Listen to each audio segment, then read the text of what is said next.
welcome to another exciting episode of Riding Through the Unknown. I'm your host, Michael.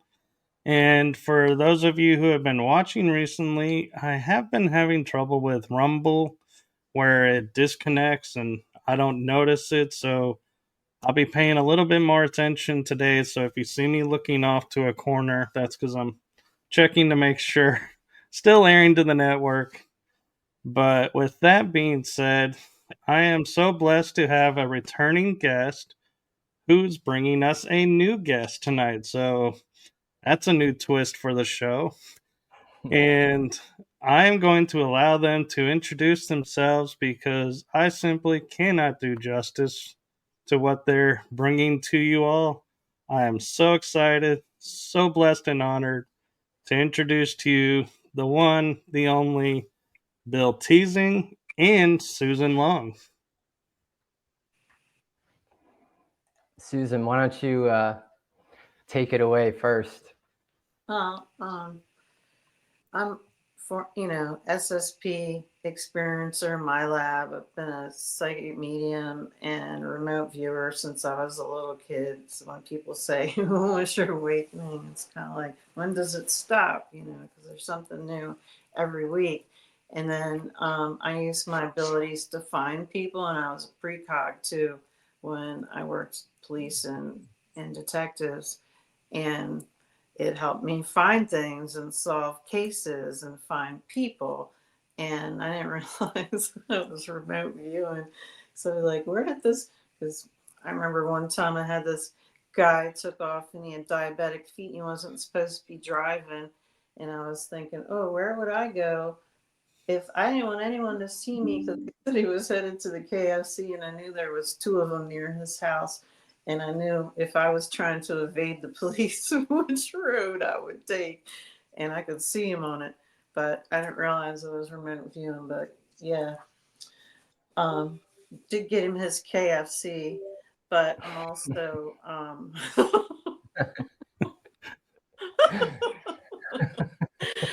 did. All the little things. Yeah. Get your That's KFC. community policing at its finest, shoot. And I've also been a contactee, and I see ships a lot. And I'm a Reiki, Holy Fire, No Sui Reiki Master teacher, and I'm a cranial sacral fascial therapist, a therapeutic massage. So I do a lot of energy work, so I see a lot of things. And we're going to tell you about some of the interesting things that I've seen with this device, because I've been doing this kind of work for the last 15 years, and I'm also a herbalist. I've got pictures of ships, videos of ships, and I shift myself because I activated my light body back in 2019 and also saw my Lyran aspect in my dragon. So, yeah, things have gotten really interesting. So go ahead, Bill. All right, thanks, Susan. So let me just get to my slide here. We'll go back to this one. So like Michael mentioned, my name is Bill Teising. I'm an electrical engineer. I've been practicing electrical engineering since I graduated in 2001. And I have experience in designing computers. I've worked in high voltage, and I've designed some very complex control systems as well. I guess one thing I want to point out on this slide here, assuming your audience can see, in the upper right corner, there's like these tower-looking devices. That's actually a 1.8 million volt lightning generator at my old employer at ABB. And it is my goal one day to energize a bubble with 1.8 million volts. So something to look forward to. And I also wanted to mention, as far as working with Susan. So I met Susan essentially in October of 2023. She and I have been working together since then. And recently, as of October of last year, Susan has been working with the bubble, and she's been able to discover some things, pretty amazing things that I did not know existed with the bubble. So it's been great working with her. And just the overall goal that we're trying to accomplish with working together on the bubble is to essentially be able for Susan to increase or enhance her abilities, the skills that she already has, and then take that learning outside and teach others on how to do the same thing. So teach others how to duplicate her experiences. So this is, the intent is to spread the knowledge around, if you will. So I have a quick question for you. Sure. What is this bubble that you keep mentioning? Yeah, we're gonna, Michael. That's a really good question, and we'll talk about that right now. Like, what is a bubble? And the bubble it's essentially made of three different things. Okay, the first thing is what we call our O piece. Now, I'm just going to have to use the abbreviation O, Michael, because of certain restrictions on the use of the term or the word that starts with O. I know it sounds ridiculous, but we're just going to have to generalize and say O piece, okay? But here's an example of what like an O piece might look like. Now, I did not make this one. Amaria Sweet made this. What's up, Amaria? This is a little version of a mini pyramid. Now, I still use this pyramid as a bubble when you add the other two ingredients, which is a violet ray and heat. So when we refer to a bubble, it's three things: your O piece, whatever shape that might be, your violet ray, and heat. And those three things combined make this device. And I will also mention, why is it called a bubble? And it's pretty simple. So some people actually, and the first time I actually discovered this, I did see a sphere in the sky, and we'll get to that. But people who can see energy describe like a bubble field that looks like an expanding bubble coming out the top of the device, and which just continues to get larger and larger. So that's where the name or term bubble came from. Yeah, and I like the little icons on the bottom right because I can see that's the O piece. But then the violet ray kind of looks like a shower, and the heat symbol. Yeah, now this little shower piece here, the reason I did that icon for the violet ray is when you do order a violet ray, it comes with several electrodes, and these are like these glass, different shaped glass wands, if you will, that plug into the end of the device. And one actually kind of looks like that. But you're right, it does look more like a shower. So, but yeah, bubble is three things: your O piece, heat, and the violet ray. I will also mention the violet ray was an invention, was a Nikola Tesla invention, and it's high frequency, high voltage, and very low current, like microamps. So, Michael, have you ever seen a violet ray? Do you know what I'm talking about there? I have, and it's something I stumbled on one day, seeing it and experiencing it, but I've never really like looked at going and saying, let's see if I can generate another one of those or recreate that effect, because I just was like kind of messing with the violet flame. I hear it. There's Susan. Yeah, here, I'll swap out so everyone can see it. Okay, great. You can see a little bit better, but yeah. Yeah, do you want to touch it, Susan? Show it makes sparks. Yeah. Yeah, it's more sparky on this end than down here. Oh yeah, so that's the electrode, Michael, that I was trying to show in the icon. It makes sense, and we actually have a question for you in the chat room. Oh, okay, cool. Angel Wing says, does anyone research though both sides of the negative energy and positive energy of the O pyramids that they can create?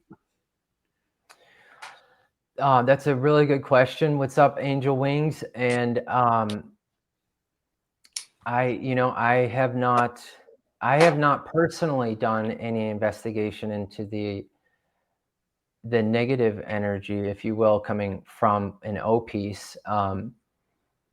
I do later on in the presentation, I mentioned about your proximity to the O piece. Like this thing actually does have an input and an output, and the input is on the bottom of your device and the output is at the top. And I found that if I am like physically located below the bottom of the piece, it actually, like I've experienced, feelings that weren't ideal, if you will. So I always try to like be above the top of the pyramid. But to answer your question, I've only really experimented with what I would call the positive energy coming out.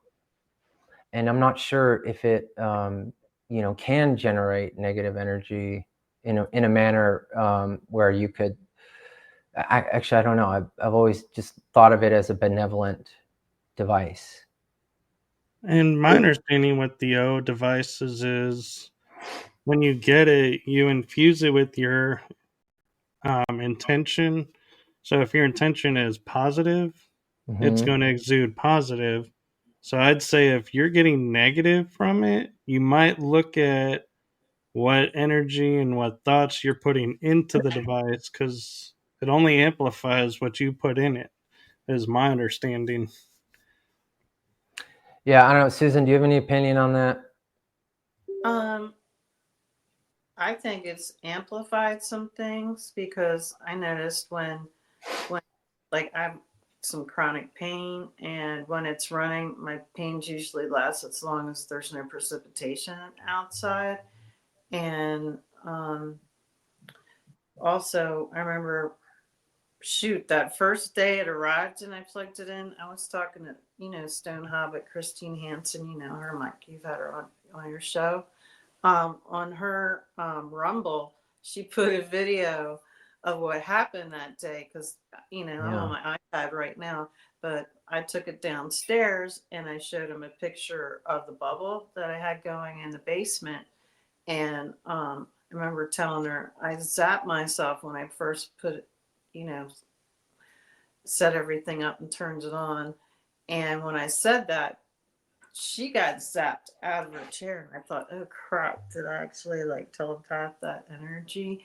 Or was that from the bubble? And then the screen all went purple too. But she's in New Zealand and she got out of her chair. Yeah. So, and that day it told me its name was Bertha. And then one of my local clients came in later that week, and she was feeling terrible. And the funny part was when I was working on her, it felt like, I don't know, it felt like I was intoxicated a little bit. And she was kind of purring like a cat. I'm like, does this energy work feel that good? And she's never done that before, but she's literally laying there like, it's funny because like the energy, because I'll try to pour all this healing energy in there like that, so you will feel intoxicated. Usually people always tell me they feel intoxicated when they're done a session with me, but it was like really intense that time. And then what's some other cool stuff? Oh, I did notice one lady came in and her chakras were off because I took a pendulum to show her because of like, using visual aids. And then I used the violet ray on her feet. And then I went and checked her chakras again. And all her chakras were aligned because she had 3 of them were closed. And so that was nice. So if you don't know how to do it yourself, you don't have any Reiki or anything, you could use that to align your chakras too, I guess. But yeah, a lot of like trial and error stuff because I'm using it for protection and manifestation, and then we'll also maybe this cool meditation thing. That is It's cool. the crystal. And the first time I was in that, I saw, I'm an old Victorian. I saw this Victorian guy because I was laying down inside of it. It's looking down at me and his kid with little brown knickerbocker pants on, the ones that came in. Yeah. And I think that was a former owner and his son. And then I also saw like they kind of look like those pirates from the Pirates of the Caribbean, and it was I guess those were archons that I could see. And it was trying to cut them off. Yeah, they were watching, right? Yeah, and there's things watching. What else did I see? I don't know. I saw something else because usually whenever I try to use new tech, some ETs will pop in and they're like, "What's she doing now?" And Yeah, yeah. they seem to like watching whatever you're doing, Susan. So there'd be that. So I actually have a question for you both because it's hearing the sound of like electricity coming through. I know my parents had a device called a scanar, and you would rub it along you, and it'd create like that electric sound. Is this similar to that, or is this something totally different? I've never heard you call it a scanar, Yes, like not like huh. I've never heard of that, Michael. I think it came from Russia. Yeah, I'll have to check that out and write that down before I forget. Or maybe we can chat after this call, and you can, I don't know, spell it out for me. But not sure about the scanar, but this is like I mean, I remember the first time I bought a violet ray because I found out about the violet ray through one of my mentors. This guy's name is William Jensen, and Susan, I think he was in SSP as well, but he taught me about the violet ray. So I bought one used on eBay, and I was like afraid to touch it first couple days. But once you touch it, you realize it's not going to hurt you. And I mean, it's like a different feeling, I guess. It's like I don't know how to describe it. It's just something different. I personally like it. My kids are, try to violet ray their feet and stuff, and they'll tolerate it for a little bit, but they're just kind of like, what are you doing? And so I don't know. I guess different people react differently to it. So we'll have to get you one, Michael. You can try it out. Yeah, because my next question is I've done with um, like acupuncture where they put the needles with Mm-hmm. the electric current on it to try and stimulate the muscle a little bit and ease tension. And Mm-hmm. I had a session where I asked to do that, and he goes, "Let me know when it gets too much." And I was like, "I'm not really feeling it." He goes, "We haven't maxed out. I can't generate any more." And I'm like, "I really don't feel it that much." He's Okay, like, perfect. I think you'd so like the violet ray. Like me, I like it on full power, to get that big lightning zap. So we'll have to get you one, Michael. You can try it out. I'm not sure if you have an O piece as well. Maybe we can try to get you set up with a bubble. If I that. do have an O piece actually. Oh, okay, cool. And can I say what the O piece is, or is that going to be a issue for your Well, deal? I just probably wouldn't use the word, but if you want to Because you might get describe us. what it is. I didn't want to accidentally say it and get you guys in trouble thinking, oh, it's no big deal if I say it, but Well, no, I mean, I think they'll just come after your channel if you say it. oh, well then. Don't Okay, say yeah, it. I won't. Yeah.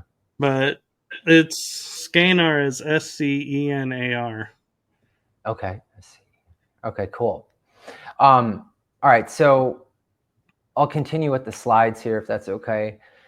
Just a little bit more about me. When I'm not working, doing electrical engineering stuff, obviously I enjoy working on the bubble. I like flying my drone, going boating. I also, I have 3 kids, so I enjoy hanging out with them. They're teenagers, so they don't really like hanging out with adults too much these days, but I do enjoy hanging out with them, and obviously working on the bubble. And I continue to experiment and work on the bubble because I personally have witnessed it do amazing things. Susan mentioned that we're experimenting with it and trying to figure out what else it can do. I mean, and that has been my attitude essentially since day one. Always inquisitive, trying to figure out new things that it can do, and it's like a hobby for me, if you will. The attitude that I apply to the bubble, if you will, just specifically to the bubble, not in life, but if it doesn't work for me, it doesn't work. Meaning, like, I'm not going to waste my time and money on something that doesn't work. I also look at it as an opportunity to discover new things. And I'll paraphrase a quote by, Mark Twain. And he says, don't let school get in the way of your education. And I mention that because, like, as an electrical engineer, talking about crystals and O pieces and violet rays is like, the opposite of what you do in class and what I do at my job. So I had to let go of all of the things that I was taught to really learn something new here. And I would encourage your audience to keep an open mind as well if they want to experiment with this technology. Okay, so how the bubble has helped me. We'll talk about my experience a little bit, and then Susan, if you want to maybe elaborate a little bit on yours. But there's 4 things that I want to mention here, Michael, regarding the bubble that I've used it personally for. One is manifestation. I've also used it for protection. This third item, which I call open source innovation, and this last is other. And so for manifestation, I've actually, I ran an experiment with the bubble, and I was also using the Genesa crystal as well, and we'll talk about that in subsequent slides. But there was something very specific that I was trying to manifest in my life, and I spent, essentially every night meditating in the Genesa crystal, with the bubble next to me on this one specific thing for 45 days. And I was shocked when I actually manifested the exact thing that I was asking for. So in my opinion, manifestation is real. It obviously takes more than one day. I mean, I had to keep at it for 45 days, but I got exactly what I wanted. And I'm still shocked that happened. So I use it for manifestation. Susan, do you want to talk about, re-mention your manifestation? Actually, real quick, I'm looking at the photo on the bottom left, Yeah. and on the prior slide where you had the pyramid with the 4 obelisks. Mm-hmm. And what's interesting is when I'm on the astral plane, and if I get injured or I'm feeling my energy low, Mm-hmm. I created a place to go to, and what it is a pyramid that has 4 obelisks on each of the Really? corners. And I feel like when I enter there, it's like I feel like I'm floating on a bed in midair and just getting re-energized, or my body Cool. healed up from whatever I was doing. And so when I saw your image, I was like, he has the same that I created. It was like, it just, when I was looking, I was like, I'm not seeing that. No way. Oh, that's awesome. I mean, Michael, that picture that you see in the lower left is a pyramid, and then I put these pipes out the top, and I mean, it looks kind of strange, but I have, these are like images that I see in my head, and I'm essentially, reproducing what I see. So like initially when I saw that image of the pyramid with the pipes coming out, I was like, okay, this looks weird, but just followed my intuition and did it. So that's pretty cool that you've had a similar experience with, something that looks like what you see in the picture there. Yeah. Because there's no way you and I just meeting, we could have collaborated and said, oh, yeah, let's put this design together. We'll really get everyone going. Yeah, this is totally synchronistic and just Yeah. divine, because this is the first time to communicate about this. Yeah, totally. Susan, you want to talk about Oh, your that's what I'm manifestation? going in my basement in my house. Actually, it's under my therapy room, but I've got that, and I've also the pyramid with the copper pipes coming out of them, and I also have another O plate over top of that, and I've been putting money oil on it and some manifestation oil on it and some other stuff to clear up different things, and down there talking to it, and yeah, manifested my schedule being full for the next 3 weeks out, so that's good. I don't have to worry about that stuff. And then there's something else that's on the horizon too. I'm going to be looking at, but it's pretty interesting.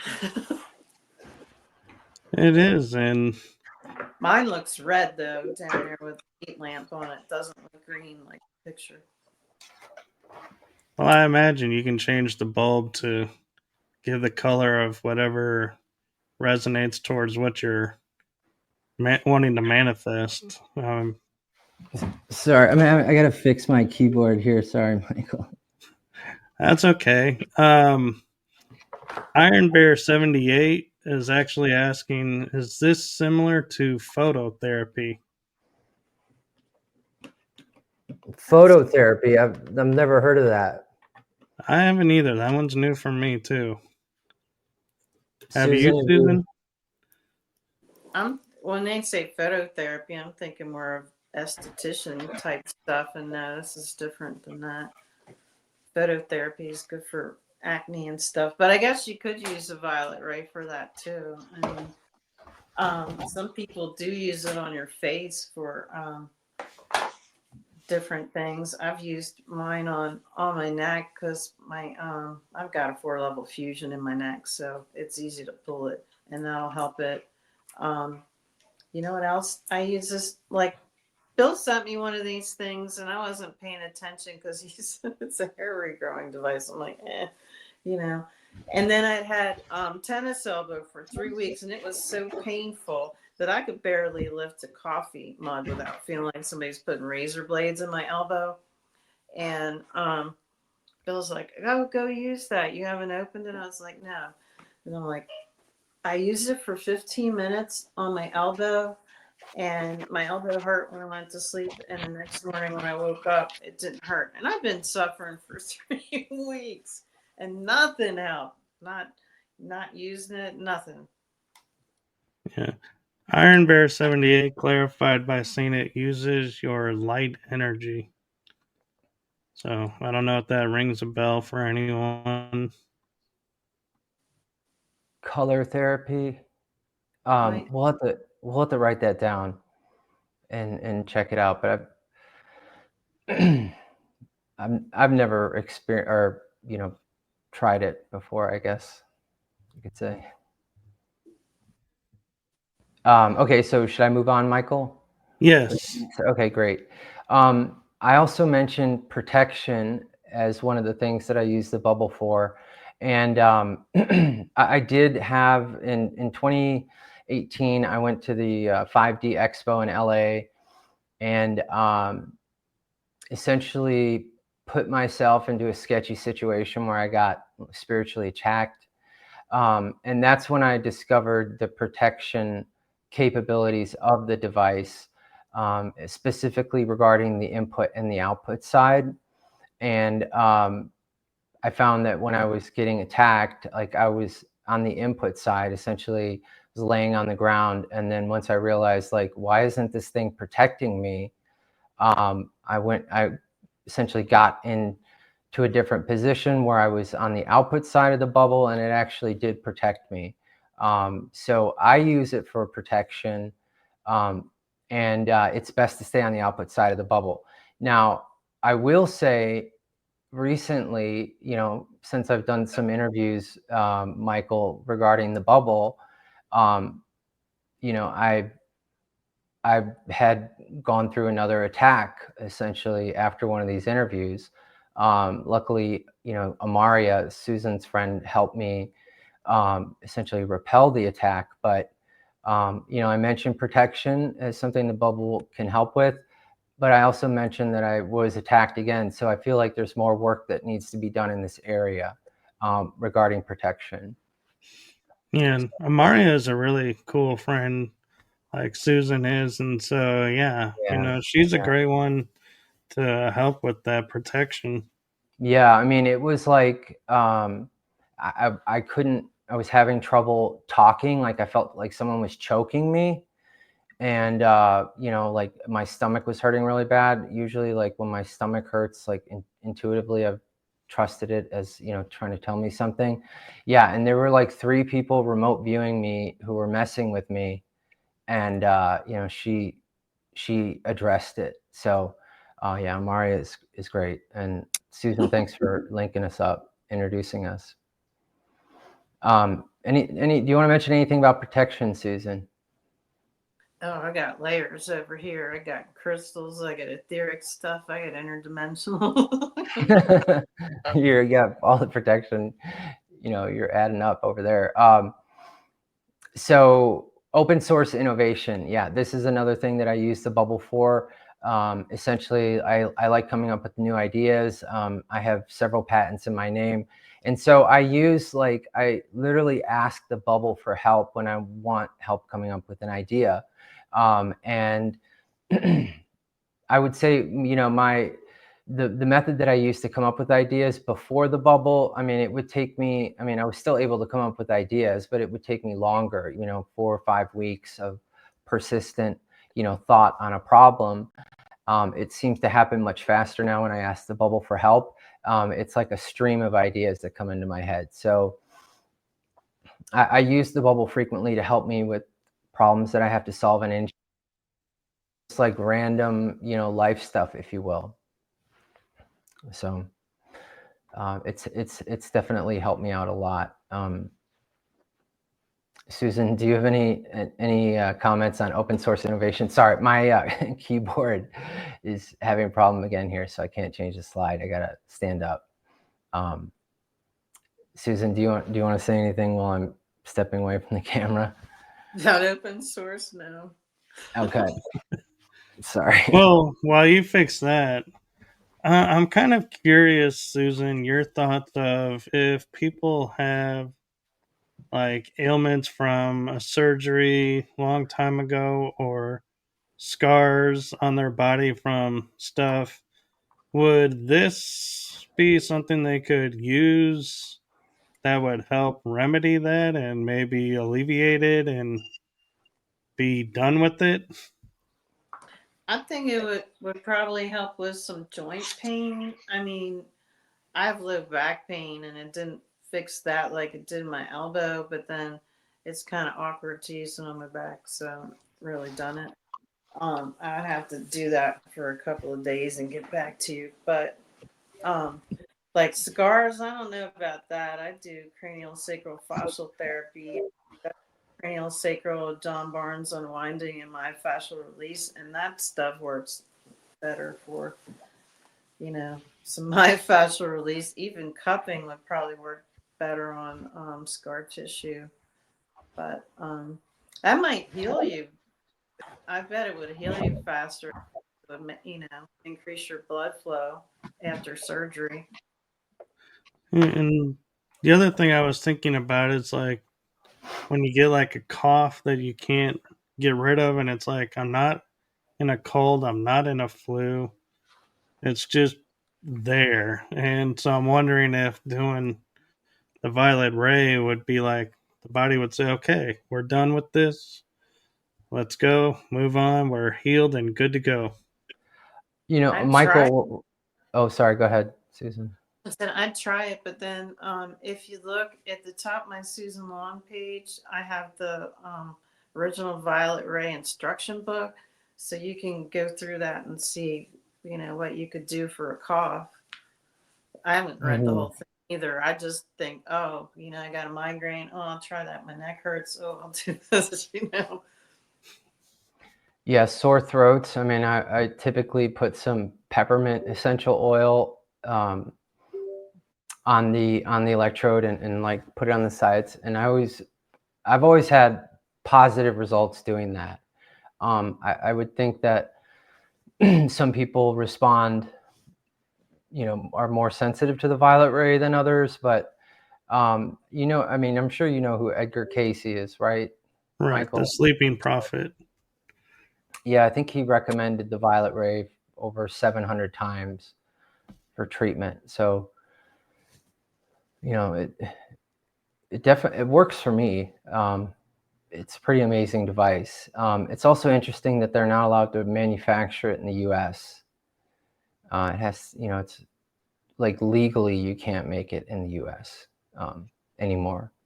So Well, I've always been that's kind changing. of cued in on that. Like if they're banning stuff, especially like something like this device. It always made me curious. It makes me more curious as to why, so you're legally not allowed to manufacture the violet ray in the US. Well, hopefully that'll change soon. Yeah. Okay. So anyway, like this other topic or other thing that I use the violet ray for, the bubble for, involves like essentially being observant, walking outside, looking at the different changes around your house, around your environment, without me explicitly telling you this is going to be different, this is going to be different, just kind of speaking in generalities here, based on what I've noticed. Like, you will see changes outside around your house. I actually made a portable bubble. You see the picture in the middle on the left side of your screen there. And so like when I go on vacation with my kids, or if I want to see something up in the sky, like for example, the eclipse last April, we drove up to Illinois and watched the solar eclipse, and I wanted to make sure I could see it and it wasn't cloudy. So I brought my portable bubble. And so, like the beauty of the bubble is like essentially it's open source innovation. You can take it as far as you want. And so it's always interesting to see the TSA's reaction when I fly with the bubble in my suitcase, because I can always expect them to call me over to the main TSA desk and ask me, what in the hell is this? And I have to explain it to them like, it's a sculpture. I just say I'm an artist and it's a sculpture. So they leave me alone. So anyway, that's what else I use the bubble for.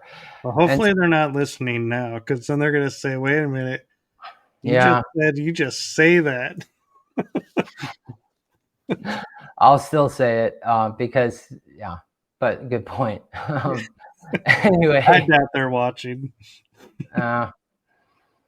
We'll find out next time I have to travel with it. So here's like a quick timeline as far as the discovery timeline.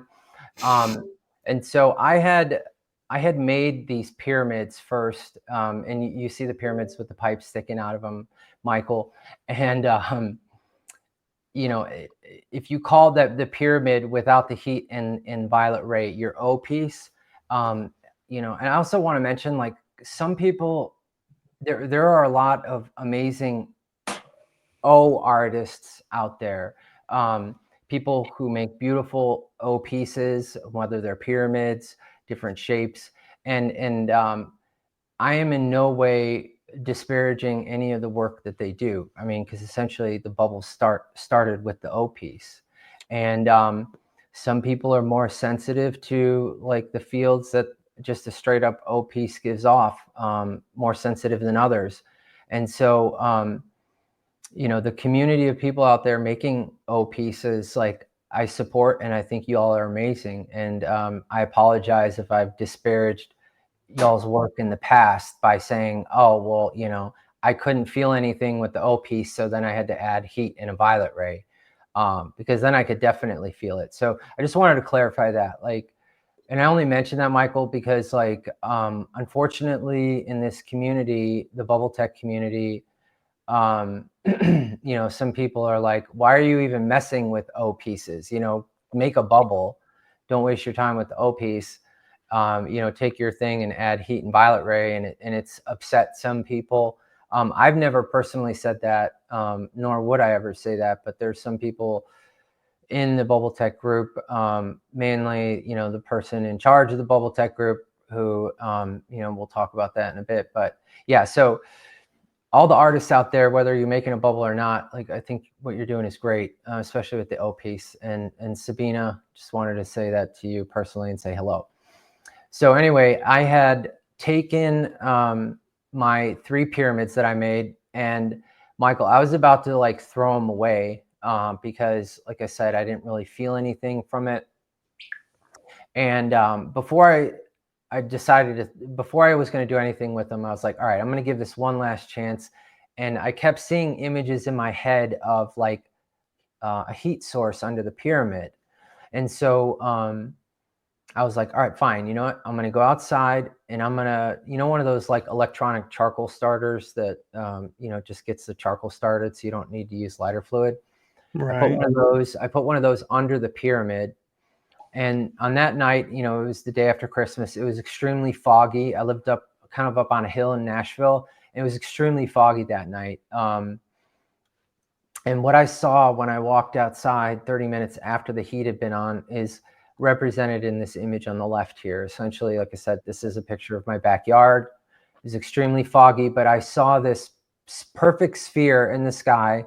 It was larger and farther up in the sky than what you see in the picture on the left, but it had no fog. I mean, it was extremely trippy to see this giant, essentially black sphere in the sky with no fog in it. So that was the first time I was like, whoa, okay, there's something going on here. I could see it. I didn't understand it, but it was enough for me to continue, investigating. In April of the following year, that's when I added the violet ray. And the story with that goes like this. So essentially I was visiting a lady friend of mine who had hurt her leg. She got into like an ATV accident. So I brought the violet ray over to her because I was going to treat her leg with the violet ray. Now, I had also set up a bubble or an O piece in heat outside of her house, and it was just running there. And as I was walking into her house, like I get this image in my head of me touching the pyramid with the violet ray. And I was like, okay, really? You want me to violet ray the pyramid? And I say you as, whatever is giving me these ideas.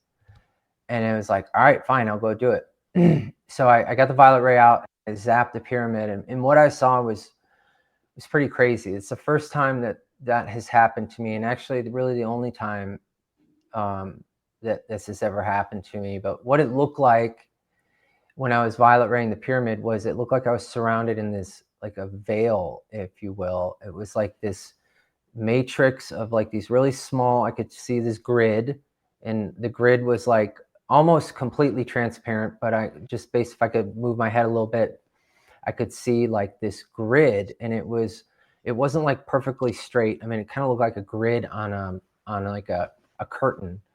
And it was like surrounding me. And so I thought that was pretty interesting. So the violet ray was added in April of 2017. And then in May of that year, I made it an open source innovation. Essentially, I had contacted my patent attorney and was trying to investigate patenting it, but was told that because this is not based on known science, that you cannot get a patent on it. So I was like, okay, fine, I'll just open source it and give it away. And that was in 2017. And then in 2020, I started working with the Genesa crystal, and we'll talk about what that is in subsequent slides here. And also 2022, that's when I added motion. So I found that when I was physically slightly shaking the pyramid or the bubble, the effect, I could feel it farther away.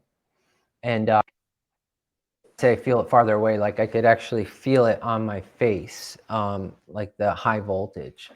And as far as efficacy, before I was shaking the bubble or without motion, I could stand about 6 feet away from the pyramid, and that's where about the distance where I could stop feeling the electricity on my face. When I started adding motion to the bubble, I could feel it about 12 feet away. So in my mind, I was like, all right, I've somehow doubled the strength of this device. So I added motion, and I continued to add motion to my pieces that I make and operate in my house. And then last year, I'd say the big improvement was grounding, electrically, how I'm grounding the bubble. And I'll just say I'm using a water ground now. So that's essentially the the timeline of innovation with the bubble. I'm kind of wondering, as I'm, like scientifically imagining the energy coming off when you shake it. I wonder if it's the effect like when you throw the stones in the river where it ripples out, and then as another one comes in, it causes the ripple to go further because it has more energy to push it out. So I'm wondering when you're shaking it, if it's like creating multiple waves, and therefore each wave is making it go a little bit further, a little bit further. Like you get the like kind of like the double up when you wakeboard. You know, if you get two waves that meet the right way, you can get like double the peak height. Maybe that's what's going on. But I mean, if for me as an electrical engineer trying to quantitatively measure, you know, the difference before and after motion, I mean, it's very crude method, if you will. I mean, literally like the little hairs on my face, I can feel the electricity on them. And so I'd be curious, you know, Susan, in your bubble setups, like we have the motion going as well. I'm not sure if you could tell a difference before and after, or if you have any opinion on that. Mm-hmm. When it was shaken versus when it wasn't. I don't know. Maybe some stuff manifested a little faster because how long have we had the thing on there? It's been a couple weeks, right? Yeah. Not sure. So no real different. Okay. Okay. So Michael, I'd like to just briefly talk about, okay, how does the bubble work? And I'm going to just answer this in a, you know, a simple way. You know, I can't sit here and tell you how the bubble works. I don't know how it works. And that's not something that I've been particularly focused on. I'm more interested in what can it do. And so there's, you know, there's people out there that are in the bubble tech group that talk about, okay, this is how the bubble works and yada, yada, yada.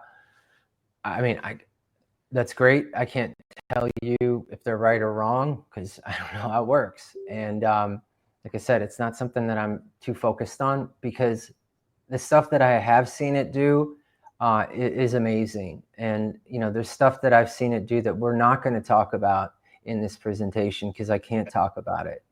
But it's doing something. And so it is important to understand how the bubble works because then it will tell us, you know, eventually what other things that it can do. But at least for me at the moment, it's not something that I'm too hyper focused on. And I just continue to do my research and, you know, maybe one day have some insights into actually how it works. But at this point, I couldn't tell you. I understand that. And Stone hobbits in the chat, it knocked her out of her chair in New Zealand. Oh, Stone's in the chat? Yeah. Cool. I'm kind of curious as you're talking about it makes an electric field, if I understand it right, with the violet ray and everything. Do you find that you need to like not wear cell phones or other electrical devices around it, or it's totally fine with everything? Do you want me to comment first? I mean, one thing I've noticed just with the violet ray, like if you're holding the violet ray and then you hold your cell phone, I mean, your cell phone will start going nuts because it thinks you're tapping on the screen. You know, your cell phone has a capacitive touch screen, which essentially means like the screen is a capacitor and it figures out where you're touching based on when your finger touches it changes the capacitance. When you have this high voltage, high frequency device in your hand and it gets near the phone thinks you're touching everywhere and it'll start dialing numbers. You know, you'll start sending texts. It's pretty crazy. So, you know, it's not something, it will destroy electronics. Okay. If you just take the violet ray your cell phone, I mean, it'll probably break it eventually. So, you know, I don't think you want to keep your electronics like adjacent to the bubble, if you will, or I'd say keep them away from the violet ray. I think why my computer is tweaking out right now and the keyboard is disconnecting every 10 seconds is because my bubble is on in the garage and it creates electrical problems in my house. Now, the bubble in my garage is pretty extreme. You know, I use like extremely high voltage and stuff. So But I would say for the normal user, you should be fine. You might notice your lights flickering a little. Okay, I was just asking because I was thinking somebody somewhere might go, oh, let me try this, and not realize what they have, and then go, you broke my phone. Yeah. Yeah, I've broken a lot of electronics because it's kind of weird, Michael. I don't know why this happens, but you know, the setup that I have at my house, I use 40,000 volts and I use 40,000 volts DC. And this DC high voltage supply is powered by a 12 volt, like one of the 12 volt power supplies you can buy off Amazon. And those things have burned out on me like every 2 months. So I don't know what's going on, but it's like the bubble does impact electronics long term. I don't know what it's doing to it, but I can't sit here and tell you it doesn't do anything because I've got a pile of power supplies that are, not working anymore. All right, and I'm just going, don't use it while on a podcast show. Yeah, it'll definitely probably disconnect you from the stream. Okay, let's talk about building a bubble and how much it costs. So, like I said, you're going to want to make your O piece. So the different materials that you use to make your O piece, obviously you have a mold, and then you've got the epoxy. I like using ecopoxy. It's a little more expensive.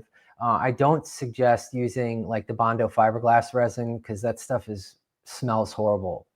I don't know if you've ever worked with that resin, Michael. No, but I can imagine. Yeah, it's pretty bad.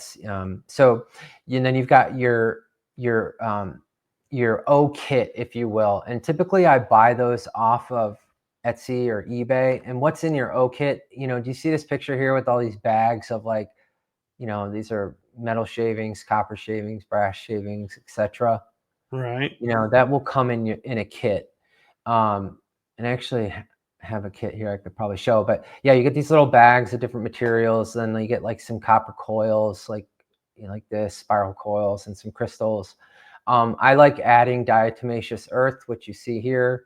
I also add carbon black, and then there's the ecopoxy. So the O kit typically costs around $70. The thing that kind of sucks is that they're going up in price. But I wouldn't pay more than $75 for the kit, FYI. I mentioned that because someone's got a kit on eBay for like several $1,000s. I'm like, I hope no one buys that. It's like they're trying to rip people off. Anyway, you've got your resin, then you've got your violet ray, which typically runs around $75. And you can actually, Susan, you sell violet rays now, so you can source your violet ray from Susan Long if you want. And then you also have a heat lamp, 300 watt heat lamp, and a bulb is $25. So obviously, like, if you're going to set up a bubble, you want to be careful.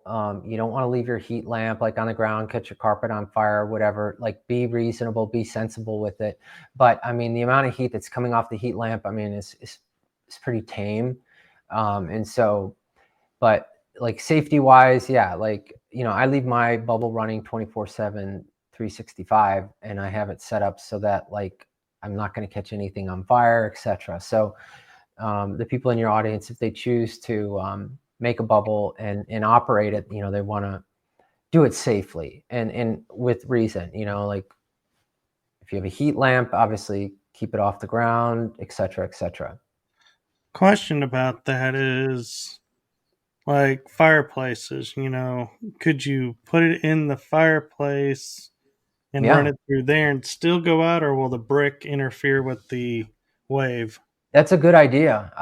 Yeah, I would, if I had a fireplace in my house. I mean, I do, but this is like this ventless one or whatever. It's not a real fireplace.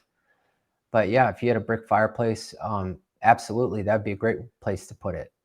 Okay. Yeah.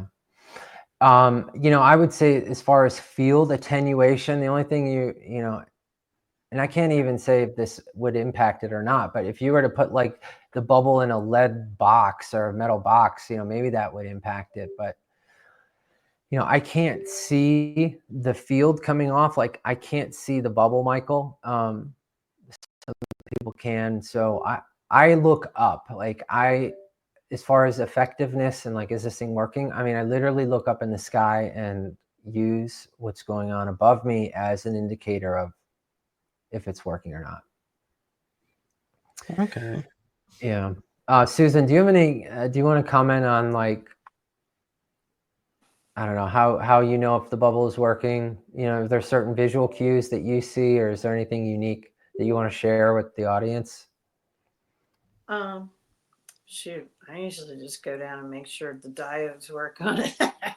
Because sometimes a wire might have come loose, and then I have to, and I'm like, well, why am I hurting? Oh, this wire came loose.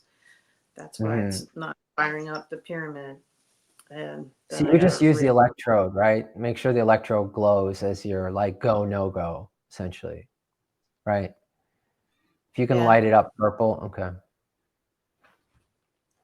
I do the same thing with the what? With the crystal, to make sure it's running through there. If my diode purple. Yeah. Cool. Here's like, the 5 steps that you follow to make a bubble. I mean, it's pretty straightforward. It's kind of like an art project, in my opinion. Some people take it more seriously, some don't. But essentially, you're pouring layers, you're mixing the resin, and then you're mixing in the components from your kit, and then you're going to pour a layer, let it cure, and repeat. So like you end up with this multi-layered shape. And Amaria, she's got some crystals in here. It looks like, I don't know if she poured this in one pour, but with larger pieces, typically you have to space out the pores, because the epoxy does generate heat when it's curing. And so and plus, like, you can make it look cool. Like, you could, if you want to have a layer with color in it, you can add glitter if you want. Like, for the layers that I add carbon black to, it obviously makes that entire layer black. So like, I'll do a gold layer, a black layer, and gold layer kind of thing. So you just want to repeat the process until you've poured all the layers on your crystal. I mean, on your bubble. Okay, so sorry, I almost got stuck on the with the keyboard problem. So we're going to talk about the Genesa crystal next, and this is something that Susan, I made a Genesa crystal and sent it to Susan as well for her to practice and see what kind of effects that she could generate. But the Genesa crystal essentially was something that one of my other mentors, his name is Bubba Dumbass. What's up, Bubba? He's the guy that he actually helps me out a lot with things. And the Genesa crystal was his idea, is his idea. And it's essentially 4 hoops that are joined together in this sphere shape. And then I took it to the next level. So any idea that Bubba usually gives me, I add high voltage to. And so, he brought the idea of the Genesa crystal, and then you can see in this form here, I actually added Helmholtz coils to each axis.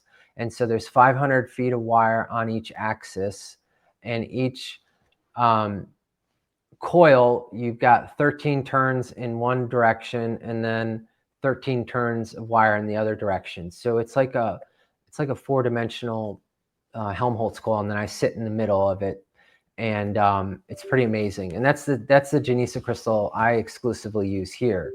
Now, the one that I made for Susan looks a little bit different. It doesn't have the wires on the outside. I put the wire on the inside. And so like I said, I use it for primarily to increase the output of the bubble. And I also use it for meditation. So for me, just sitting and quieting my mind has always been difficult.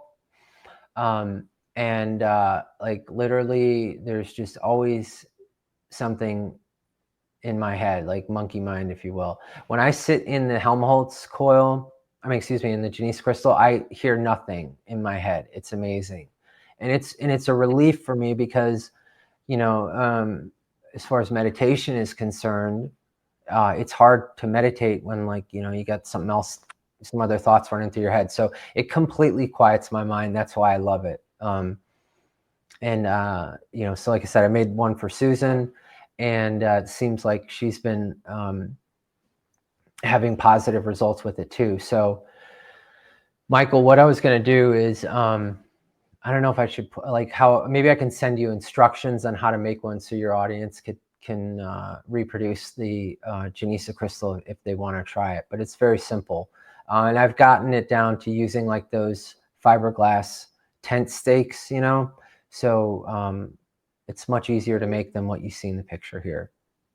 Well, what's interesting is two things that comes into my mind is we have a copper geodesic hanging from our tree, which it looks like 4 hoops all in one standard thing. And so I'm wondering, is that kind of similar to the crystal, or because it's made of copper, it doesn't have the same quality?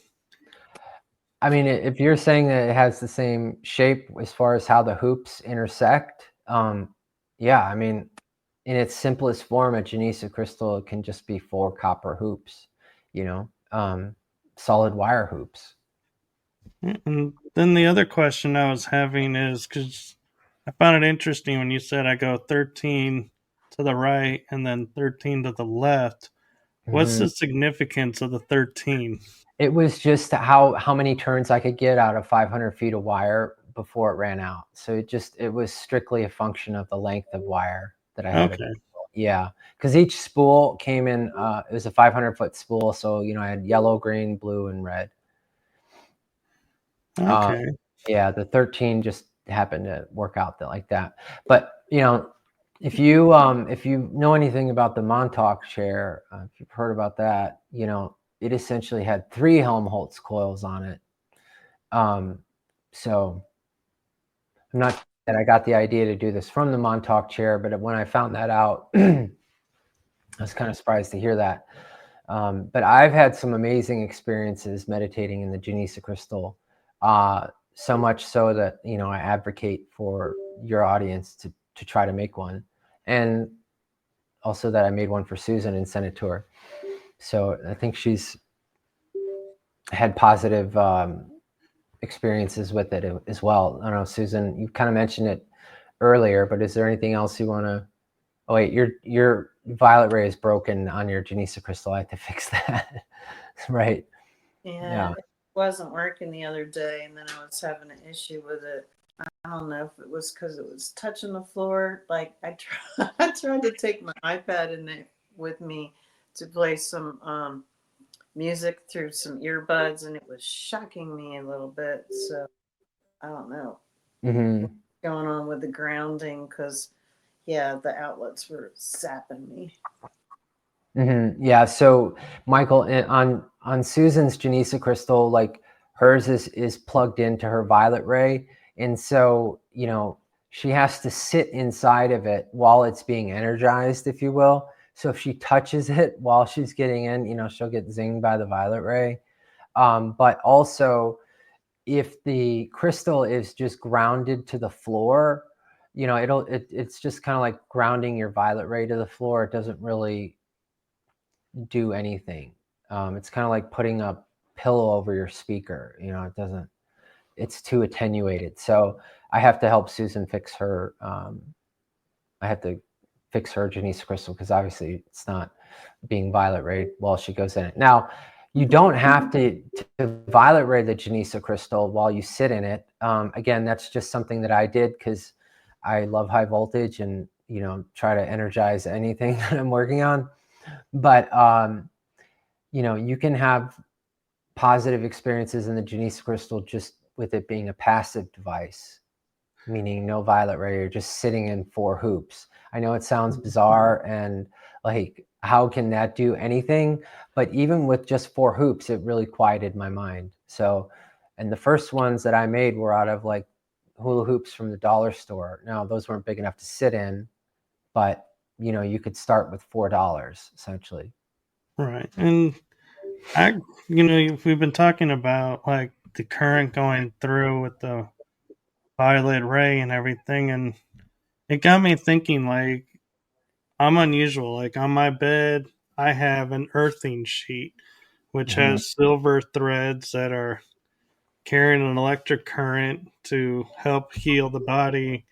And then like I would have a biomat, which was amethyst crystals heated that would help, and I would have no effect. But I know people who would lay on there and would say they would get an electric charge from the grounding sheet using both.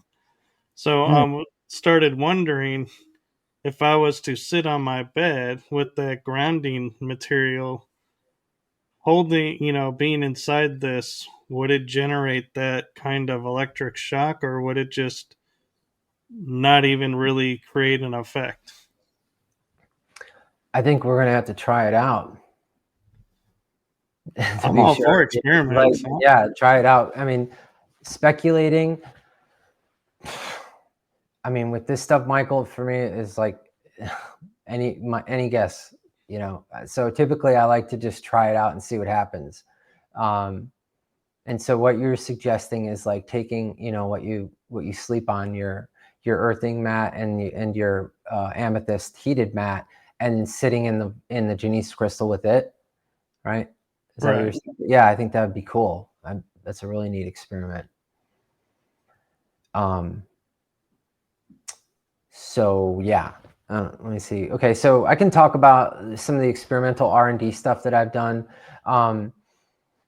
One thing that I did do was take a FLIR thermal camera, and I was just trying to look at my setup in the garage, my bubble setup in the garage, to see if I could see any of the fields coming off. And I also worked with Schlieren imaging, which is like the image system they use, like if you want to see like the heat coming off a hot surface, or like the shock wave from a bullet passing by kind of thing, you know what I'm talking about? Yes. It creates those like images where you can, you know, you can see the airflow and stuff.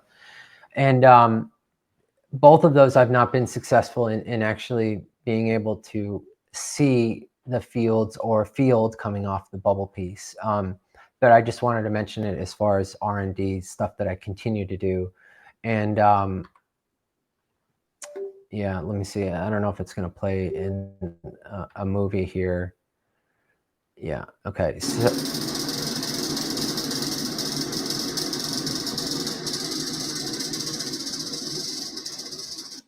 Okay, so that was in my garage using the thermal camera to look at my setup. I don't know if you heard the audio there, Michael, but yeah, you heard a little bit of it. Yeah, that popping noise, that's this power supply.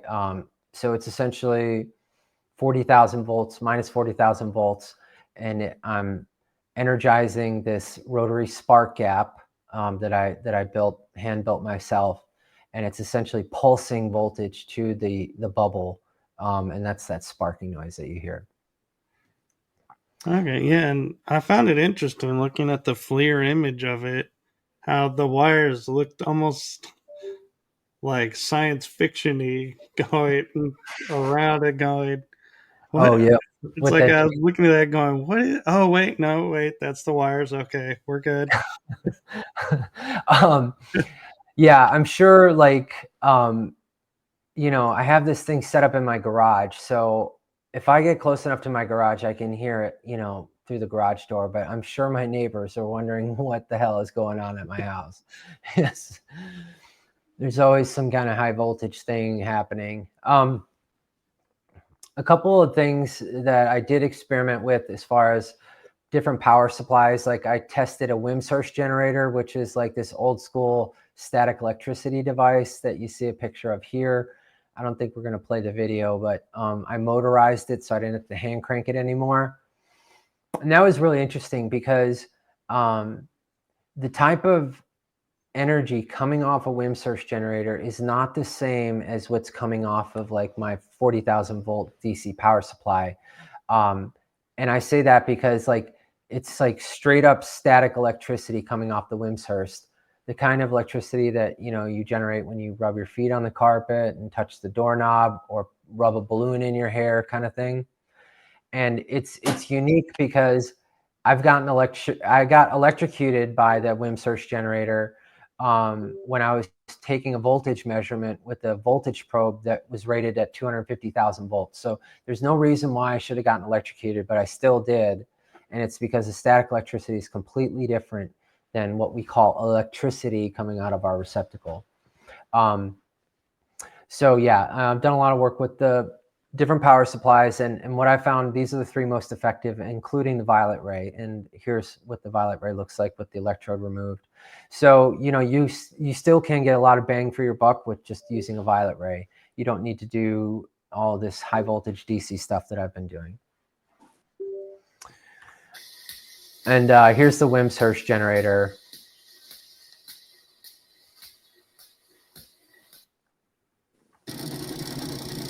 And then this is what's in my garage.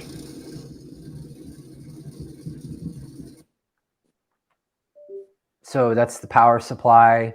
And I have to keep the power supply submerged in oil for electrical insulating reasons. Anyway, so Susan, is there anything you want to say? You want to jump in here? I feel like I'm talking too much. I'm good. I'm tired anyway. Okay. We're almost to the end here, Michael. So just a couple of last things. I wanted to say thanks to this guy, Bob at Amazing One. He's the guy that I've been buying all the power supplies from. And unfortunately, his website has now shut down because he passed away. But I just wanted to give him a big shout out because the amazing things that I've been able to do since 2020, essentially, I wouldn't have been able to do without his help.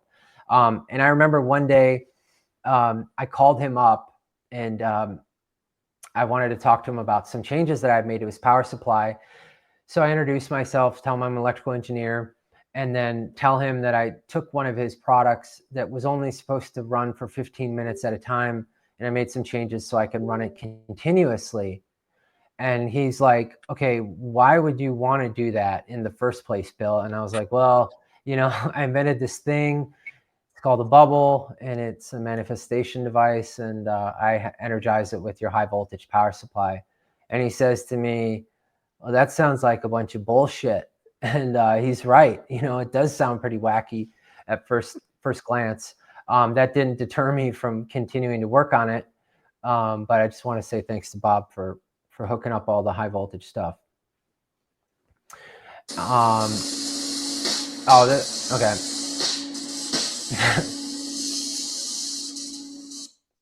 Is that laser?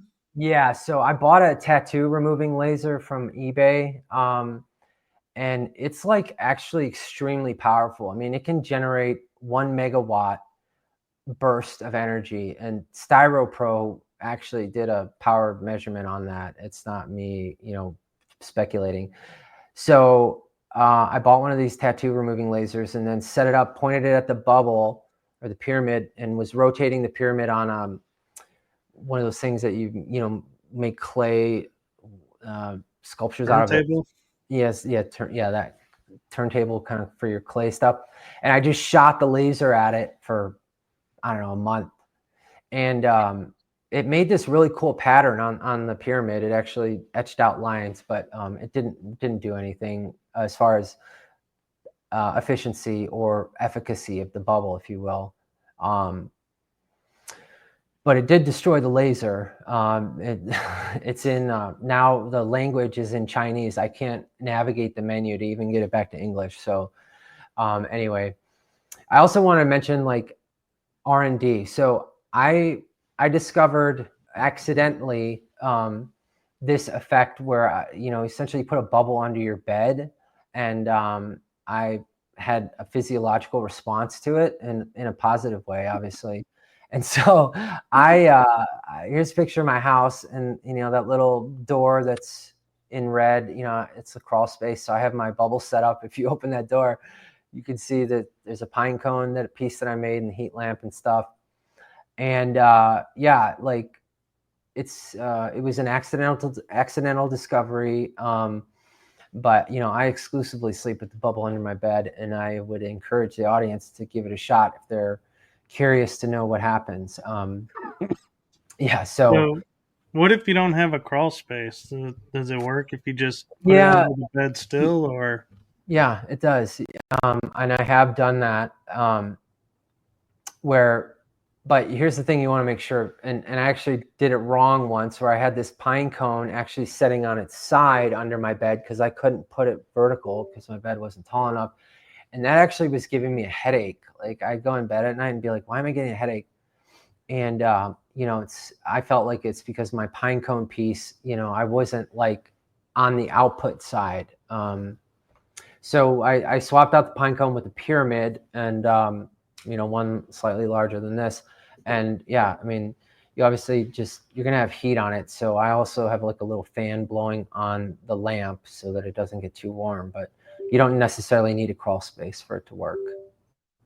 And this effect has been corroborated by at least 2 other people.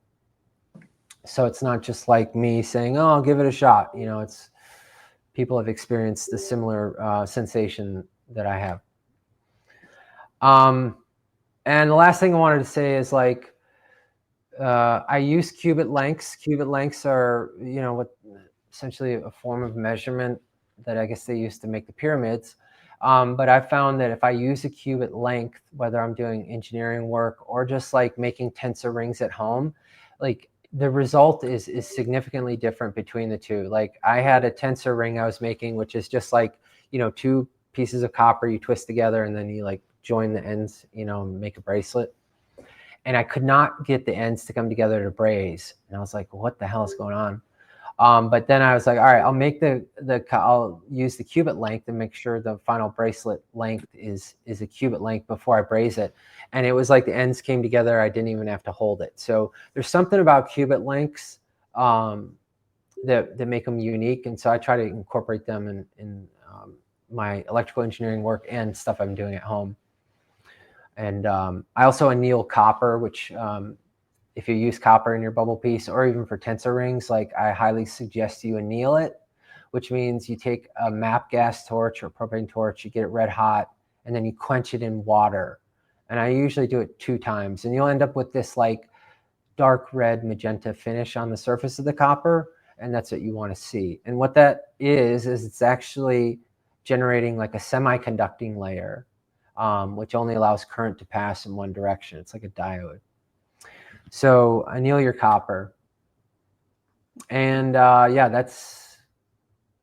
had some slides about Amaria, but yeah, that's essentially the end of my presentation, Michael. So, Well, I'm curious, when you say using the qubits, do you give the conversion tables for the qubits? Because I know that's not yeah. something And that readily everybody can put their hands on. so I created this Excel, and I'll email this to you after, and you can put it on your, you can link it however you want. But yeah, it's an Excel chart, and it shows the different qubit lengths, and then you can use fractions. You don't need to use whole numbers, because like 1 qubit, the sacred qubit's 25.025 inches. So you use fractions, halves, thirds. You just follow, like obviously the straight line qubit lengths are in thirds fractions. So if you keep breaking it down, you want to keep using thirds, okay? Whereas some of these other qubits, they have quarters and eighths and halves and stuff. So, Michael, I can send you this chart if you'd like. Sure, thank you. And one other question I have is, it looks like a Tesla coil in the upper left, or a Oh, yeah. variation of it. We Yeah. have a Tesla coil in our state that's just randomly out there. And Wait, are you in so Texas? I am. Oh, I know where you're talking about. It's right off the highway there, Yeah. north of Dallas. Yeah. And I've often wondered, why is it there, and would the fact that we have that have any interference or benefit to your device? Would it interact with it, or too far away, it doesn't really affect it? Well, to answer your first question, why is it there? I think that's a very good question, because if you look at the building it's attached to, it almost looks like the Backrooms building. It's really strange. So I think that thing sticking out of the ground that looks like a Tesla coil definitely has a purpose, because they cost a lot of money to make. It looks simple, but there's a lot of engineering that goes in to make these things work. So they spent a lot of money putting that there. And I think where it's connected to something underground, something that we can't see, that's the feeling that I get. As far as, will it help the bubble or does it have any effect? I'm not sure. My intuition says that whatever it's doing, the bubble might be trying to counteract it. I don't think it's necessarily a benevolent thing, what you got there in Texas. Yeah, because it's just strange when I'm driving down south. I'm like, oh, look, there's the Tesla tower. I know I'm a certain distance. Yeah, it's definitely unique. I've never seen something like that in any state that I've traveled or researched. So it has a purpose, and what that purpose is, I'm not sure, but I don't think it's good for humans, if you will. Because you can do stuff with high voltage, unique stuff that isn't always good, so I'll just leave it at that. Yeah, and so if anybody has any interest in building one of these or learning more about it, how do they get in touch with you? Because Susan gave us a link for hers, but yeah, I do have a contact. I mean, you can just contact me on my email, which is here, and Amaria's and Susan's emails there as well. And I have been. I'm going to make a website essentially for the bubble and bubble tech. I mean, there is a bubble tech Facebook group right now, but I actually am not in the group, Facebook group, because of I have differences with Mike Emery, and unfortunately, like when I disclosed this invention, I contacted Mike Emery, and he's essentially done a lot of work promoting it. But I mean, I made a bad decision in working with him on open sourcing it, because Mike Emery is a problem, and he has pissed off a lot of people in the Bubble Tech group. And if I could unload a string of expletives right now, I would direct it at him, but I'm not going to. So I would not suggest people go to the Bubble Tech group, and it pains me to say that, but it's the truth, because I'm not part of it. So my email is there, and Michael, when I do set up a website, a separate place where we can talk about the bubble, I'll send you the link to it. Okay. So thank you for coming on and sharing all this with us. And sure. I also gotta say thank you for your patience with my questions, because I'm like, so many thoughts going through my head and going, wait, I can't ask everything because we'll never get through with this presentation. But I think we covered a lot, and I think a lot of people, I feel like I got a lot of their questions that they may be having asked and answered, which may be benefit for them in watching this. Cool. And yeah, thanks for having us on your show, Michael. This has been great. And I'd like, as Susan and I continue to work together with the bubble, if we have updates, it'd be great if we could come back on and share that with your audience. Absolutely. I was just about to say, if you guys ever want to come back on and share more, I am totally happy to do that, and would love to have you guys back on. Okay, cool. Great. So, any parting wisdom for you, Susan? No. Other than I enjoyed, being on here, but it's been a long day. Tomorrow's another long one. Thanks for inviting us. Yeah. Thanks, Yes, Michael, and for having us. This has been great. yes, and thank you again, Susan, for bringing this to my attention and allowing us to make this happen. And with that, I'm going to say good night to everyone. And let me put the screen back. Here we go. Now I feel like we're not in presentation mode anymore. Oh, yeah. Might need one of those devices now. But Are we off the mic now? what, Susan? Are we still live or are we off? We're live right now. Oh, okay. I'm signing out now, so I'm getting there with you, and thank you to everyone for watching. Thank you to everyone in the chat room, and thank you so much, everyone. Have a blessed night, blessed day, wherever you are in the world. And if you feel inclined, do reach out. And, if this resonates with you, go for it. Take and look into it and do some research with it. So, with that, I'm going to say blessings to you all and good night.